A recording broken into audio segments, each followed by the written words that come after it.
Assalamualaikum warahmatullahi wabarakatuh.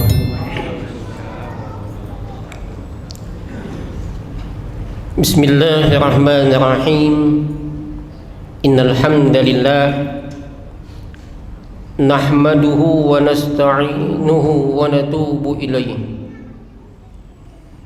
wa na'udzu billahi min shururi anfusina wa min sayyiati a'malina. May yahdihillahu fala mudilla lahu wa may yudlil fala hadiya lahu. Ashhadu an la ilaha illallah wahdahu la syarika lah wa ashhadu anna Muhammadan abduhu wa rasuluh. Allahumma salli wa sallim ala nabiyyina Muhammadin wa ala alihi wa ashabihi. Faqalat Aisyah radhiyallahu anha, ma ra'aitu Rasulullah sallallahu alaihi wasallam istakmala siyama syahrin qat illa syahra Ramadan. Wa ma ra'aituhu fi syahrin aktsara minhu siyaman fi Sya'ban. Rawahul Bukhari wa Muslim wa ba'du.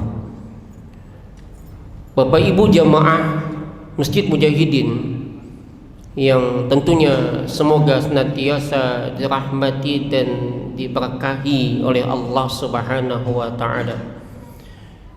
Kita bersyukur kepada Allah bahwasanya kita masih diberikan umur yang panjang, diberikan kesehatan sehingga kita bisa kumpul dan duduk bersama-sama di salah satu taman-taman surga Allah di dunia ini, yaitu majelis ilmu.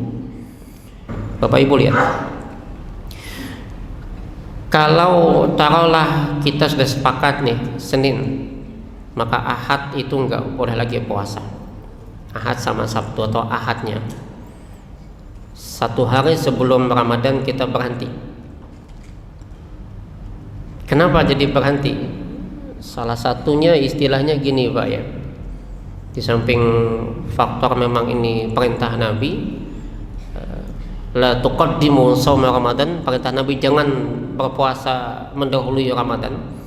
Yang kedua mungkin ada kaitan dengan kesehatan, karena istilahnya kalau Ramadan itu kita adalah bulan bertanding, maka latihannya satu hari sebelum bertanding itu stop, kan gitu.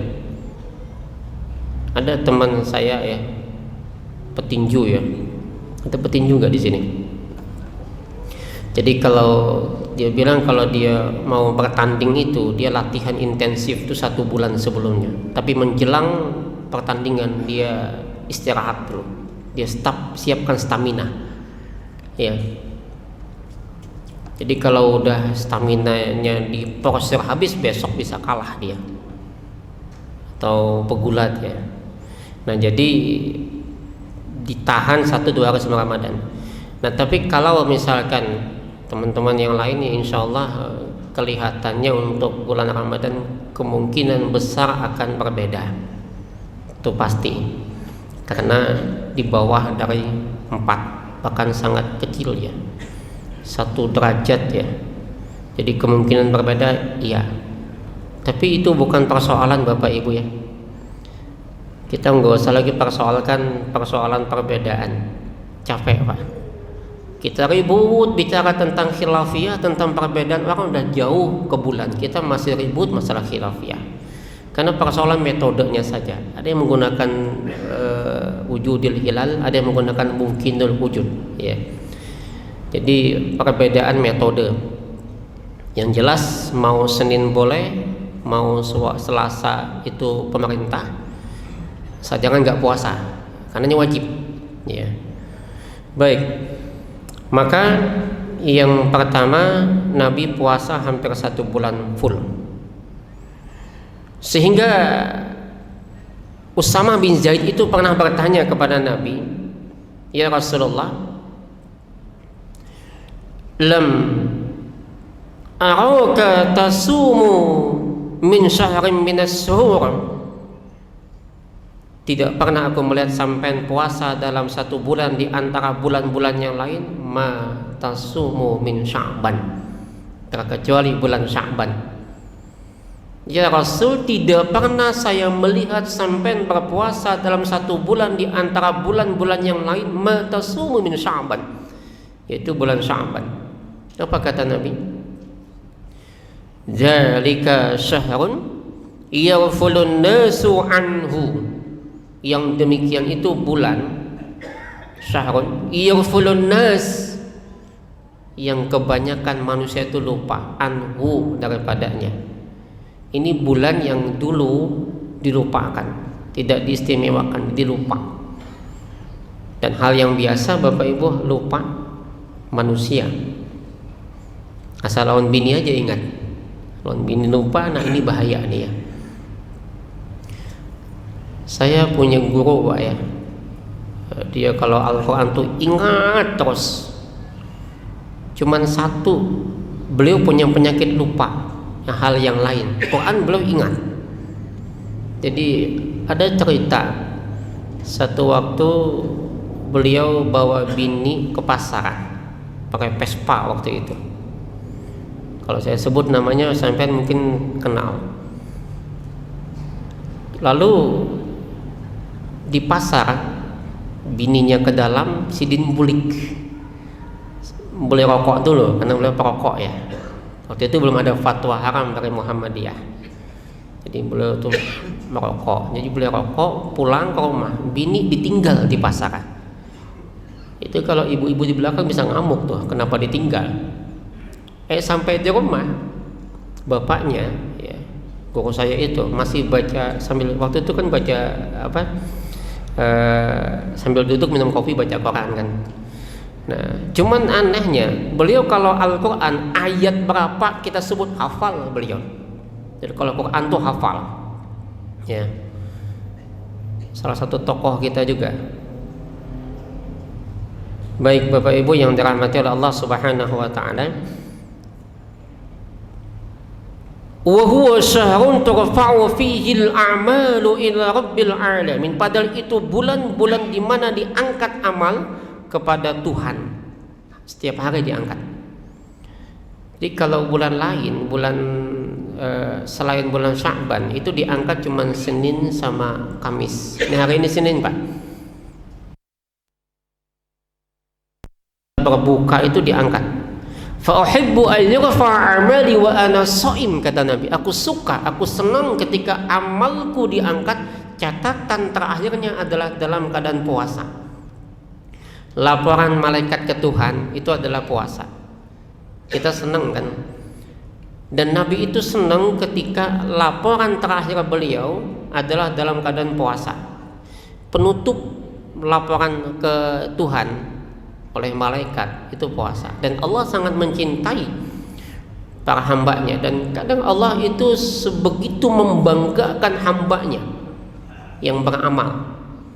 Ada satu hadis dalam fikih sunnah saya baca bahwa Allah itu mencintai seorang anak penggembala fi syadhiyatin di jabal, di bawah kaki bukit, yang si penggembala ini tidak ada orang di sana, kemudian dia azan dan dia salat, yakhafu minni, kata Allah, karena dia takut kepadaku maka aku ampunkan dosa dia.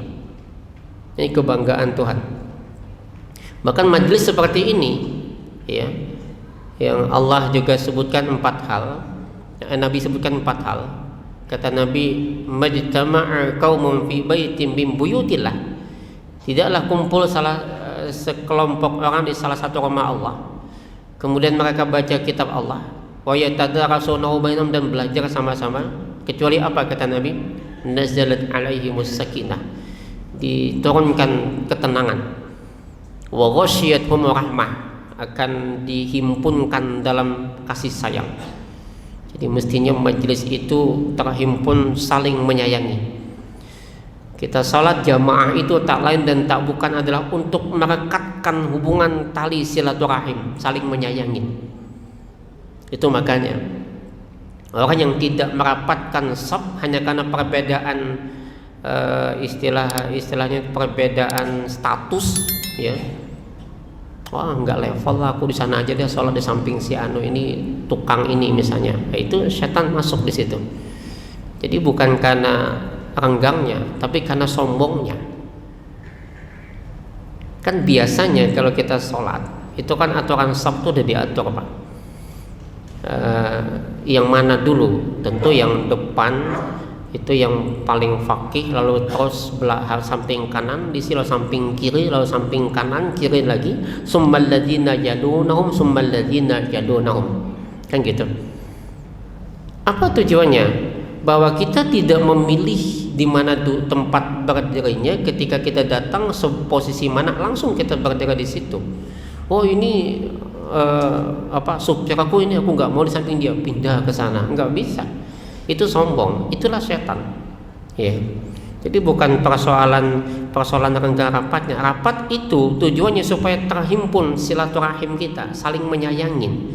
Tidak ada kasta, tidak ada status di sana. Bahwa di Islam itu salah satu kata Nabi adalah tahabbu fillah wa tasafu, saling mencintai karena Allah dan saling berbaris dengan rapi. Itu tujuannya. Bukti cintanya adalah berbaris dengan rapi. Cuman yang agak susah apa? Kalau jamaahnya si ikung haja. Iya. Kesian ya, ada kaum, Pak. Masjid besar. Subuh ya. Saya ingat tuh subuh. Dia baca ya Hayyu ya Qayyum. Tekan-tekan, Pak. Saya wudu. Bisudu beliau komat. Sekalinya Sidin juga jadi imam. Sidin yang azan, Sidin yang komat, Sidin yang imam. Makmumnya ulun sorangan. Yang lebih memusingkan saya ketika beliau jadi imam di depan. Istau sufufakum, rapatkan apa yang dirapatkan? Sorangan, Pak. Iya kan. Akhirnya gimana? Ini bukan, kalau kita kan biasanya makmum itu kan dekat sama imam ya. Ini agak susah, Pak ya. Karena kita berbeda paham. Saya mau maju ke depan merapatkan dengan beliau, abut lagi beliau. Apa? Dia imam kan gitu ya. Jadi kadang jadi masalah juga, Pak ya. Kasihan. Dalam hati saya, ini gimana kalau masjid besar nih, lapor kemana? Padahal banyak sebenarnya tokoh-tokoh juga di sana. Ya, itulah problem. Itu masa itu ya. Kalau nggak salah tuh di tahun 2000-an. Saya masih menjadi salah satu pengurus dulu ya, tapi bukan di masjidnya, tapi di lainnya ya. Nah, Bapak Ibu yang dirahmati oleh Allah Subhanahu wa taala, maka itu bulan ketika diangkat amal setiap hari, maka Allah senang. Catatan terakhir itu kata Nabi, aku senang ketika amalku diangkat, aku puasa. Nah, kemudian Bapak Ibu, hadis tadi juga ya, bahwa Aisyah itu berpuasa Nabi itu berpuasa hampir 1 bulan, menjadikan alasan bagi Aisyah. Alasan apa bagi Aisyah? Aisyah radhiyallahu anha menceritakan, kana yakunu alayya shaumu min Ramadan, adalah aku itu memiliki utang saum Ramadan. Jadi Aisyah punya utang. Ibu-ibu ini biasanya pasti ada utang, ya kan? Ada nggak bapak-bapak yang punya utang juga? Karena ibu-ibu kan haid ya. Kalau bapak-bapak ada yang haid, nggak ada. Halangannya biasa safar di perjalanan atau sakit, itu halangannya. Maka kata Aisyah, famastati'un, aku tidak sanggup, tidak mampu an aqdi, untuk membayarnya, untuk mengqadha. Ini kita fahami gini. Kata Aisyah, kana yakunu alayya shaumun Ramadan famastati'u aqdi, aku tidak mampu membayarnya illa fi Sya'ban, kecuali bulan Sya'ban. tidak mampu ini jangan dipahami Aisyah kada sanggup beliau. Bukan karena tidak mampunya di Aisyahnya, bukan.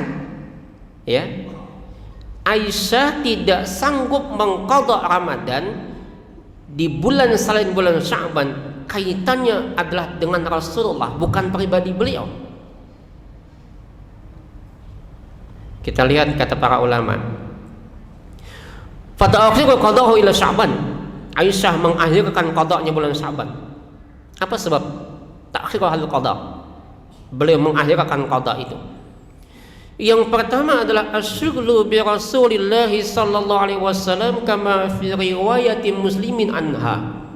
Bahwa Aisyah itu asyghlu bi Rasulillah, sibuk lebih mengutamakan untuk melayani Rasulullah.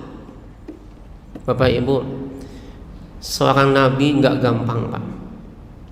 Musuhnya banyak, persoalan banyak. Masalah itu datang bertubi-tubi.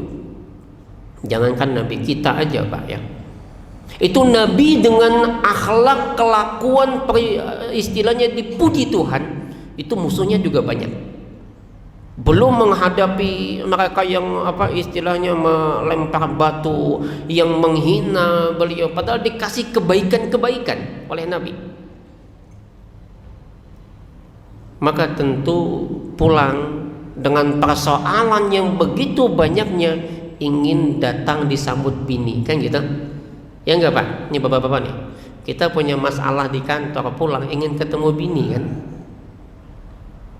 Makanya ibu, kalau laki datang tuh jangan sambil nonton TV, buka aja lawang kada berkunci, disambut laki.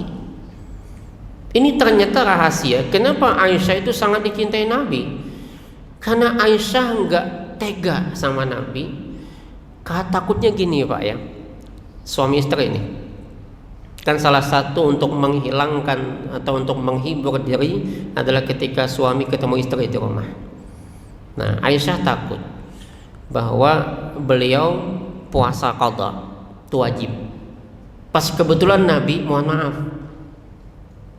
namanya suami itu kan hal yang bukan tabu, ya. Tiba-tiba menginginkan, maka Aisyah nggak mungkin menolak. Sementara qadha Ramadan itu wajib, berbeda dengan puasa sunnah. Seorang istri la yahillu limra'atin, tidak halal bagi seorang istri jikalau suaminya ada kemudian dia berpuasa illa biizni, kecuali izin suami. Jadi kalau laki ada di rumah, izin dulu kalau kita pengen puasa. Lun besok puasa nah. Kayak apa yang isuk tepakai kan ada. Mun tepakai wah ini aja. Kenapa? Karena ini suami, ini puasa sunnah. Mana utamanya? Suami. Puasa boleh dibatalkan karena dia sunnah, suami wajib. Sama kita sholat sunnah, entah tahiyatul masjid atau mungkin qobliyah. Imam sudah di depan, qomat sudah, imam di depan. Kemudian imam tadi angkat takbiratul ihram, dia sholat memulai mimpin jamaah. Maka yang terbaik kalau kita baru sholat sunnah, batalkan.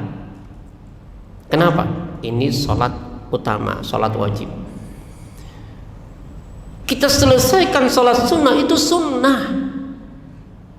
Sementara bertakbir bersama dengan imam itu nggak didapatkan lagi. Utama mana? Takbiratul ihram bersama dengan imam. Kehilangan momentum terbaik kita, maka boleh dibatalkan. Itu sunnah, ini wajib. Jangan kita mengedepankan yang sunnah, yang wajib ditinggalkan. Ya. Apa aja yang wajib? Ya, banyak ya hal-hal yang wajib. Nah, maka ketika sama-sama wajib, ini qadha wajib dengan Tuhan, ini suami juga wajib dengan suami. Mana diutamakan? Tentu dengan Tuhan.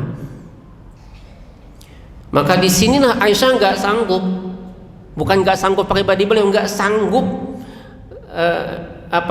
beliau ingin sekali selalu menghibur Rasul yang dalam keadaan beliau berdakwah tentu banyak halangan, tantangan, bahkan banyak sekali persoalan beliau.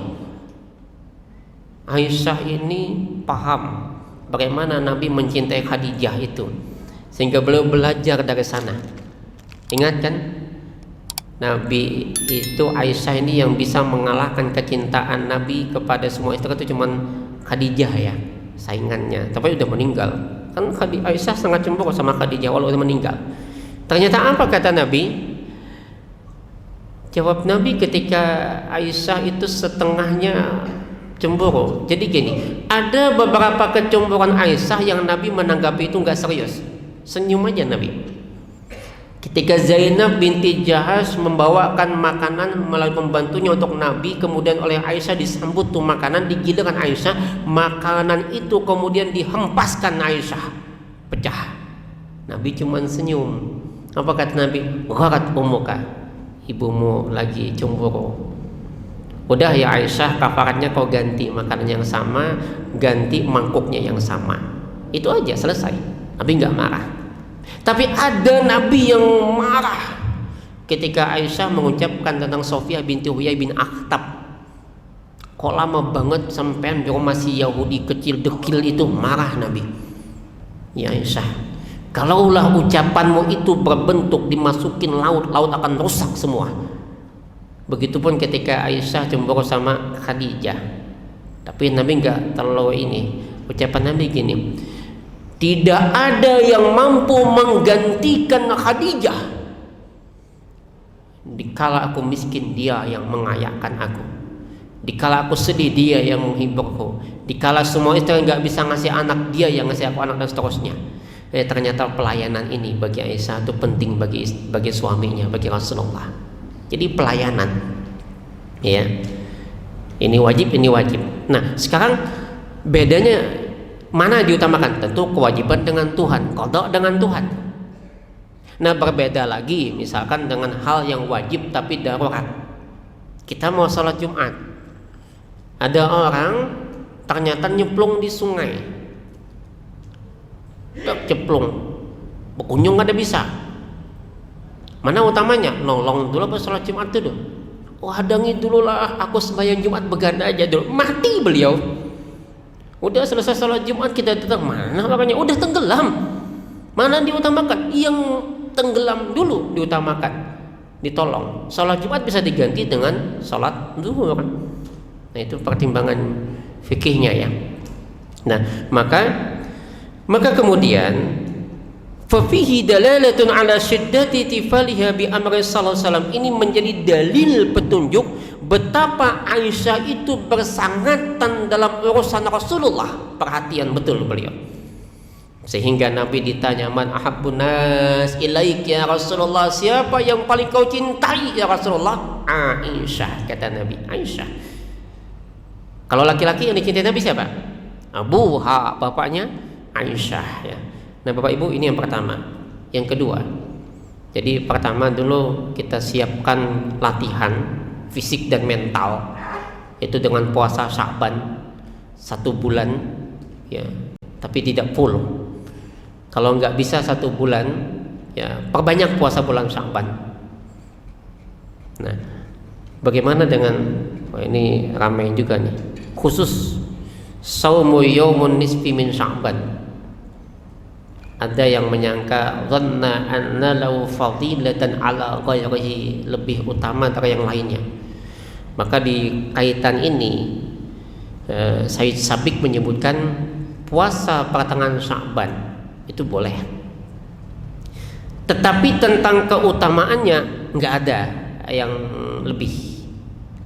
Lam ya'ti bihi dalilun sahih, tidak didapatkan dalil yang sahih. Hanya kita nggak boleh nyalahin orang puasa nisfu, Pak, karena itu memang Nabi puasa di pertengahan.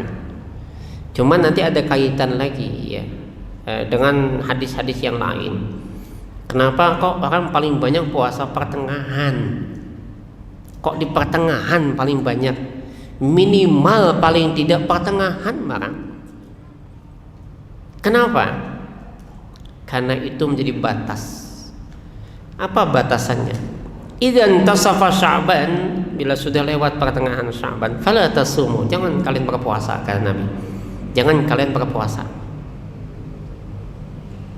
Hadis riwayat At-Tirmidzi ya, nomor 738 dan Abu Daud nomor 2387. Atau idza kana nisfu min Sya'ban fala shaumu hatta yaji'u Ramadan.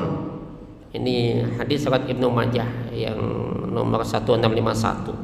Bila sudah pertengahan itu terlewatin, jangan puasa lagi sampai datang Ramadan.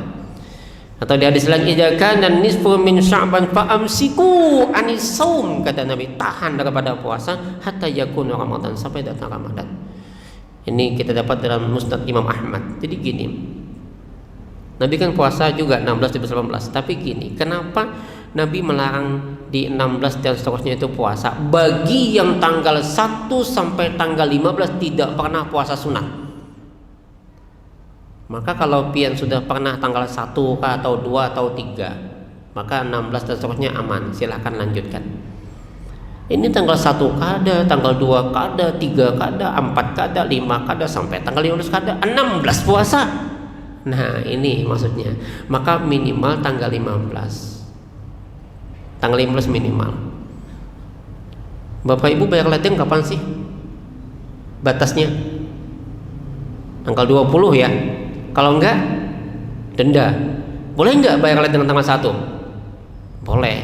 Tanggal 2? Boleh. Mana utamanya? Sama. Kan enggak ada kurangan, enggak ada lebihnya kan?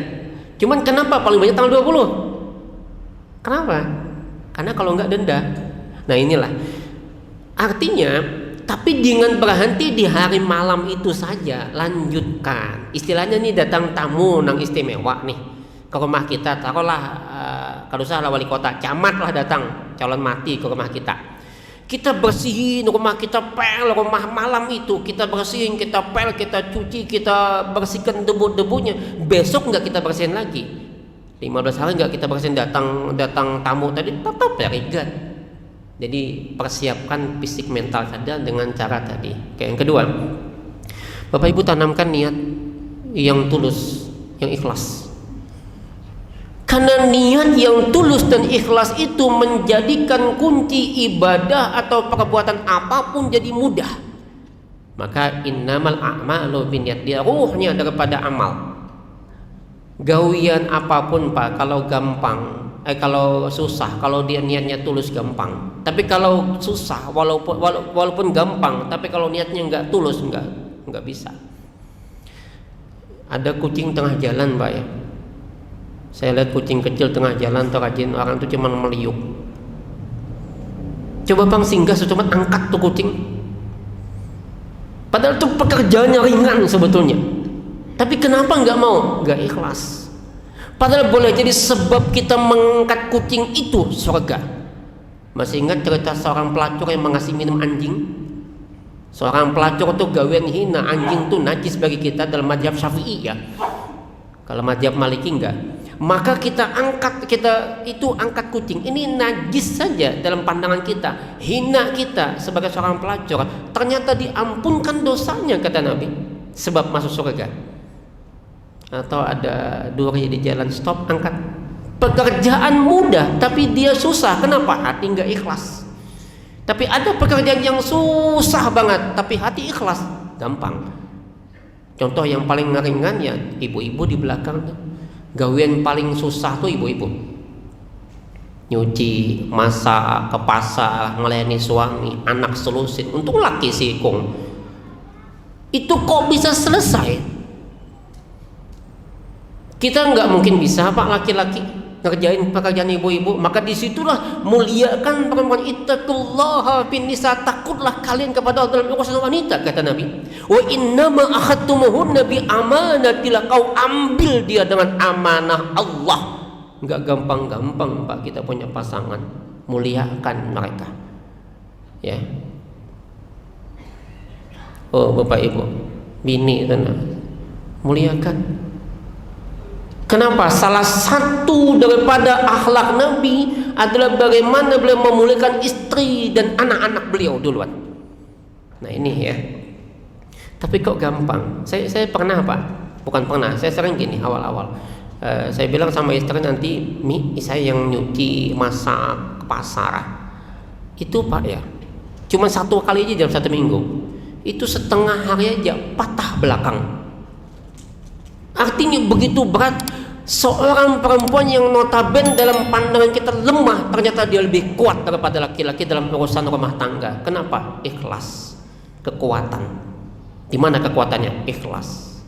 Nah, maka apapun amalan kita kalau ikhlas itu gampang. Yang ketiga, Bapak Ibu, hablum minallah dan hablum minan nas. Ini penting sekali. Apa guna kita kuat ibadah kepada Allah sementara nilai-nilai kemanusiaan kita enggak ada di sana? Maka apa kata Allah? Dusta.